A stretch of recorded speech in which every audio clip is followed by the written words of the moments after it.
Hey what's up everybody, कैसे हो आप सब। वीडियो को लाइक करो, शेयर करो और सब्सक्राइब करो। Good morning students.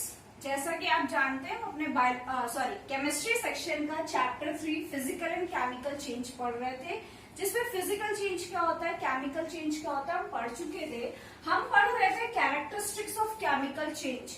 Chemical changes की कौन कौन सी कैरेक्टरिस्टिक्स होती हैं। तो पहली कैरेक्टरिस्टिक क्या है, जब केमिकल चेंज होगा तो कलर चेंज होगा, स्टेट चेंज होगा, सॉलिड से लिक्विड हो सकता है, लिक्विड से गैसेस हो सकता है, ठीक है।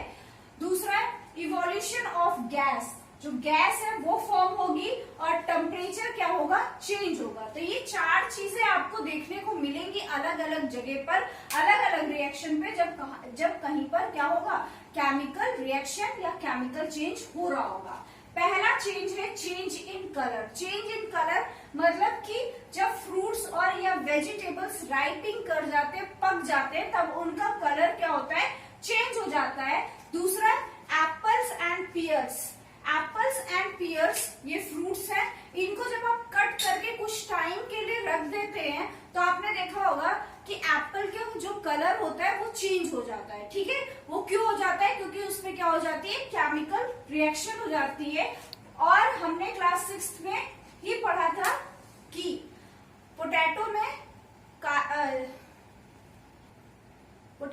कार्बोहाइड्रेट को टेस्ट करने के लिए हम आयोडीन सॉल्ट का यूज करते हैं। तो ठीक, तो जो पोटैटो है उसका कलर कब चेंज हो जाता है, जब आप उसपे ब्लू कलर का आयोडीन सॉल्ट डालते हैं, तब उसका कलर क्या हो जाता है, चेंज हो जाता है। क्यों, क्योंकि वहां पर क्या होती है, केमिकल रिएक्शन हो जाती है। फिर दूसरी जो कैरेक्टरिस्टिक्स है वो क्या है, इवोल्यूशन ऑफ गैस। गैस का इवोल्यूशन, बहुत सारी केमिकल रिएक्शंस ऐसी हैं जिनमें क्या होती है, गैस का फॉर्मेशन हो जाता है, ठीक है। Sometimes during a chemical change bubbling of a gas is observed. क्या होता है, कुछ टाइम केमिकल चेंजेस में होता क्या है कि आपको दिखेगा जब केमिकल रिएक्शन हो रही है तो उसमें साथ में बबलिंग हो रही है। जब बबलिंग होगी, बबलिंग तभी होती है जब क्या होता है, गैस का फॉर्मेशन होता है। वो कभी कभी होता है, ठीक है। जैसे कि कब होता है, जब zinc metal dilute sulphuric acid के साथ रिएक्ट करता है, तब क्या दिखता है आपको, H2 गैस रिलीज होते हुए दिखती है, ठीक है। हालांकि ये जो गैस है वो कलरलेस होती है, आपको दिखेगी नहीं, बट इसको क्या कर सकते हैं, आप ऑब्जर्व कर सकते हैं एक टेस्ट से। जब भी आप ये रिएक्शन करेंगे, zinc metal plus dilute sulphuric acid, तो जब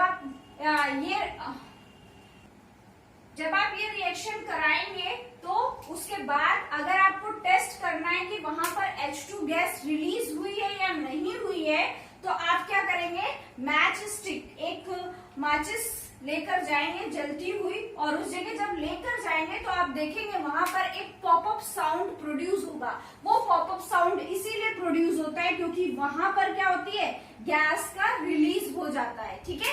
इस वजह से क्या होता है, पॉपअप साउंड प्रोड्यूस होता है। तो कुछ केमिकल रिएक्शंस में कलर चेंज हो जाता है और कुछ केमिकल रिएक्शंस में क्या हो जाता है, गैस का ऑब्जर्वेशन हो जाता है, ठीक है। अब हम स्टेट और टेम्परेचर देखते हैं किन रिएक्शंस में चेंज होते हैं। सो हमें जो नेक्स्ट पढ़ना है वो क्या है, chemical changes with change in energy. जब केमिकल चेंजेस होते हैं तो एनर्जी का भी जो क्या होता है, चेंज होता है।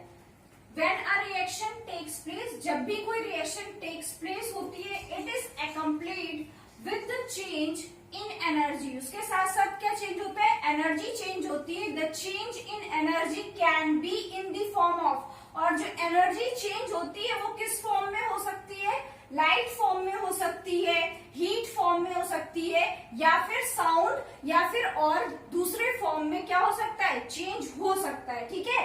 तो पहला है चेंज ऑफ एनर्जी। एनर्जी का जो चेंज है किस पे, लाइट में, ठीक है। तो पहली केमिकल रिएक्शन जो है उस पे जो एनर्जी है वो किस पे चेंज हो रही है, लाइट पे चेंज हो रही है, ठीक है।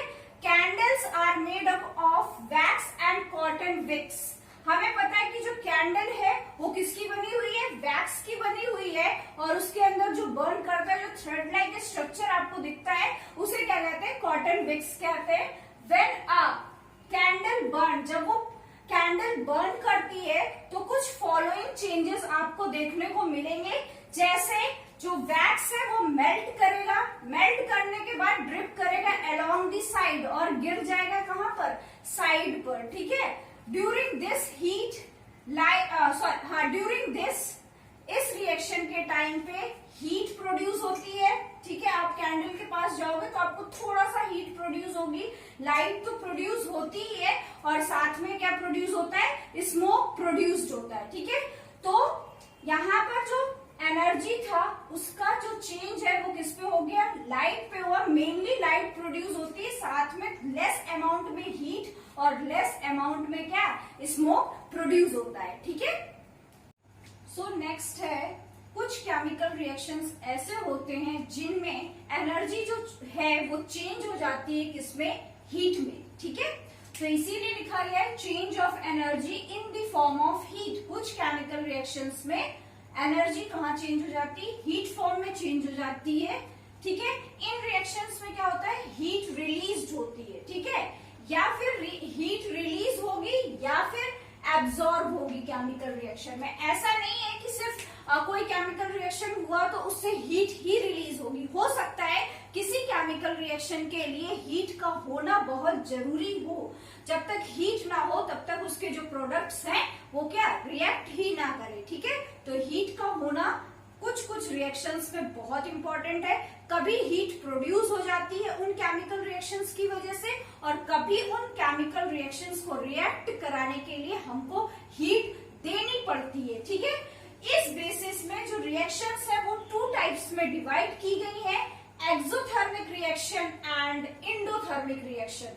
हीट के बेस पर रिएक्शंस को 2 पार्ट्स में डिवाइड किया गया है, exothermic and endothermic. Exothermic reaction क्या होती है, reaction in which heat is released. वो रिएक्शंस जिनमें हीट क्या होती है, रिलीज होती है। मतलब कोई 2 प्रोडक्ट जब रिएक्ट करेंगे तो दो केमिकल रिएक्टेंट्स जब रिएक्ट करेंगे तो उनमें क्या होगा, प्रोडक्ट में हीट भी साथ में प्रोड्यूस होगी। जैसे कैल्शियम ऑक्साइड और वाटर, ये दोनों जब एक दूसरे से रिएक्ट करेंगे तब क्या होगा, कैल्शियम हाइड्रोक्साइड फॉर्म होगा और साथ में क्या फॉर्म होगा, हीट फॉर्म होगा, ठीक है। तो आपको याद रखना है कि एक्सोथर्मिक रिएक्शंस में हीट जो है वो रिलीज होती है। सेकेंड एग्जांपल, कार्बन और ऑक्सीजन जब साथ में रिएक्ट करेंगे तो कार्बन डाइऑक्साइड फॉर्म होगा और साथ में हीट क्या होगी, रिलीज होगी, ठीक है। वही एंडोथर्मिक रिएक्शंस जो होती हैं इसका जस्ट अपोजिट होती हैं। यहाँ पर हीट रिलीज होती है और यहाँ पर हीट को क्या, एब्जॉर्ब किया जाता है। विदाउट हीट के एब्जॉर्प्शन जो ये रिएक्शन है वो टेक्स प्लेस ही नहीं करेगी, होगी ही नहीं। इसीलिए लिखा गया है reaction in which heat is absorb. वो रिएक्शंस जिनमें हीट एब्जॉर्ब होती है उसे हम कहते हैं एंडोथर्मिक रिएक्शन। जैसे कि नाइट्रोजन हो गया, ऑक्सीजन हो गया, जब आप इन दोनों को रिएक्ट कराएंगे और साथ में क्या दे देंगे, हीट दे देंगे, हीट यहाँ पर एब्जॉर्ब हो रही है तो किसका फॉर्मेशन हो जाएगा, नाइट्रिक ऑक्साइड का फॉर्मेशन हो जाएगा, ठीक है। नाइट्रोजन प्लस ऑक्सीजन, जब तक आप हीट नहीं देंगे तब तक नाइट्रिक ऑक्साइड नहीं प्रोड्यूस होगा। हीट दे देंगे, हीट एब्जॉर्ब करा देंगे तो नाइट्रिक ऑक्साइड प्रोड्यूस हो जाएगा। तो ये डिफरेंस था एक्सोथर्मिक एंड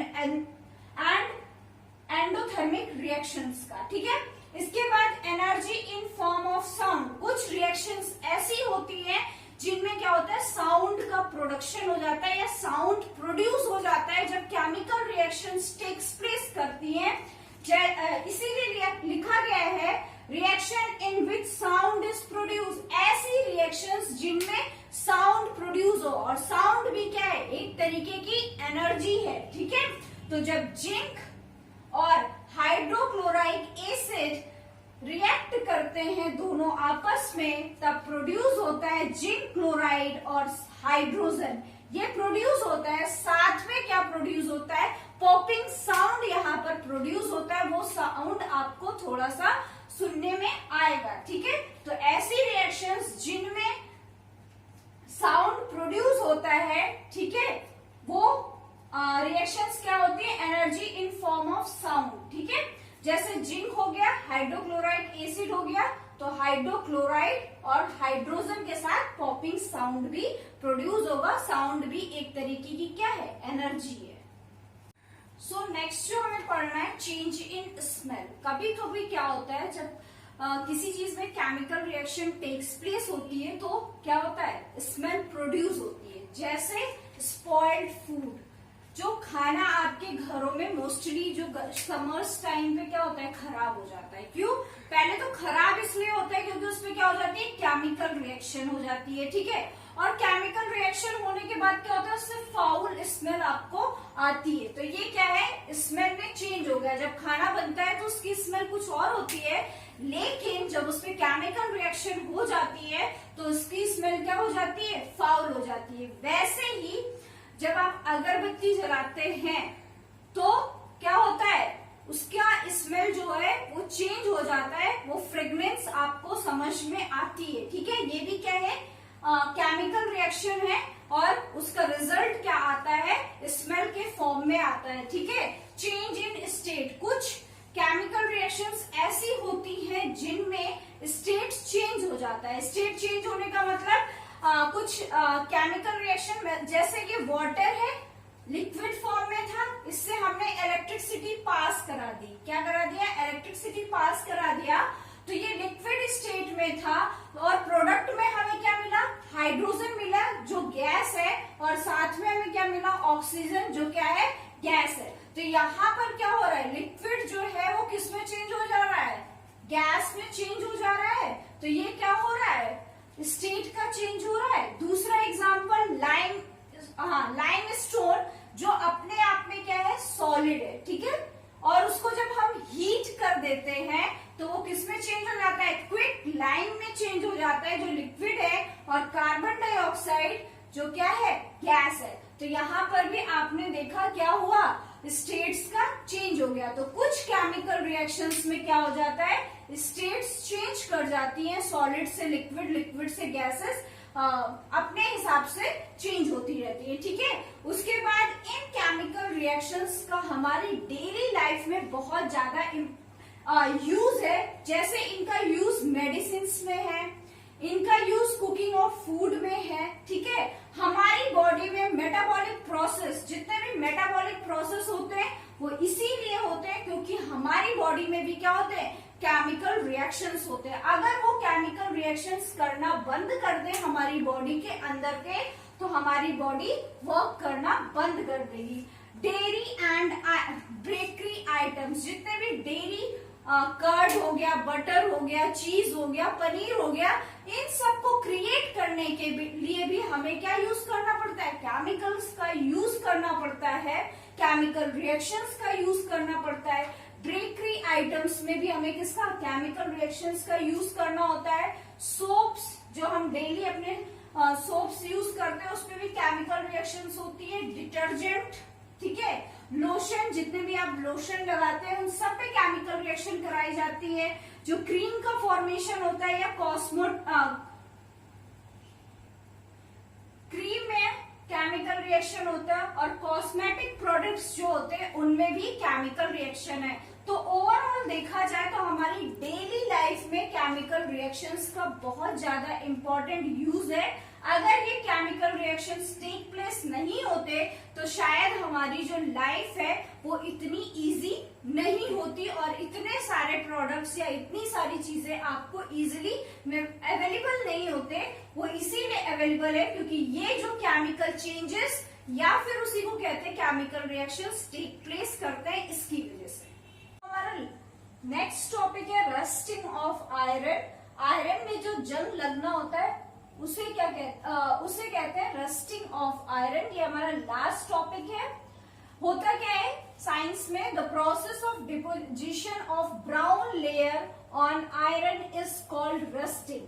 जब आयरन के ऊपर एक ब्राउन लेयर आ जाती है, आपके घर के आसपास जो भी आयरन पीसेस पड़े हुए हैं, आपने देखा होगा कि उनमें क्या आ जाते हैं, एक लंबे टाइम पर पड़े होने के बाद उनमें एक ब्राउन लेयर दिखने लगती है आपको। वही ब्राउन लेयर क्या है, रस्टिंग है, किसकी, आयरन की।